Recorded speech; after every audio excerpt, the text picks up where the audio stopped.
le système éducatif actuel n'est pas propice au développement de l'intelligence des enfants. Pas seulement le système actuel, parce que ça ne vient pas de commencer. C'est un ancien système. Nous l'avons trouvé. C'est vrai. Bon, ailleurs, je ne sais pas comment ça se passe. Et moi, je réfléchis comme ça se passe dans ma tête aussi. Selon moi, les enseignants devaient se faire amis aux élèves dans des classes où ils n'ont pas trouvé beaucoup d'élèves. Parce que l'enseignant lui-même se fatigue. Chaque enfant vient avec des comportements de chez lui.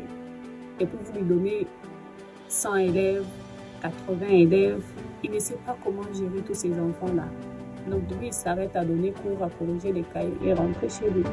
La surpopulation des salles de classe et des écoles est déjà un premier problème. Ça, c'est un.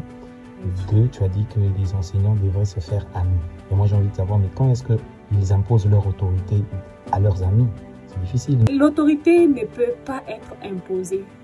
C'est ce qui ne sonne pas bien dans ma tête là. Ok, alors comment est-ce qu'on peut imposer son autorité? Déjà, à partir de notre comportement, l'autre sait poser des limites. On blague, oui. Mais quand ça ne va pas, on peut dire, pas seulement crier, attention, là tu ne trouves pas que tu commences à aller là. Donc tu peux t'arrêter là. On ne fait pas ça.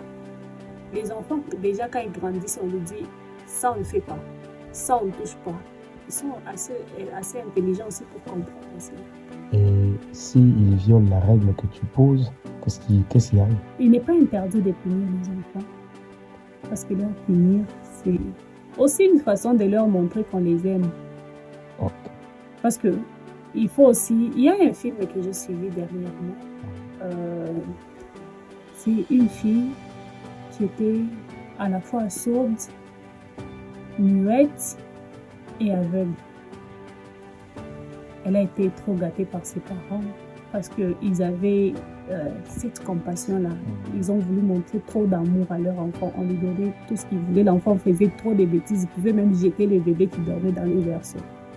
Mais elle a eu une enseignante qui l'a éduquée. Donc, elle a montré à l'enfant que quand tu fais le bien, on te donne des cadeaux.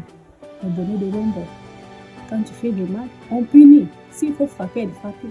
S'il faut se battre avec la fille, elle se battait. Mais au final, la fille faisait devant ses parents parce que les parents gâtaient. Elle faisait des bêtises.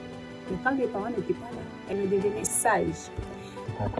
Tu es en train de nous parler du système de punition et récompense. Il faut que ça existe. Oui. Mais la punition n'est pas équivalente au manque d'amour et manque de professionnalisme. Oui. Qui aime bien châtie bien, c'est ça? Qui aime bien châtie bien, comme on le dit. Merci Lumière et à bientôt. Bye.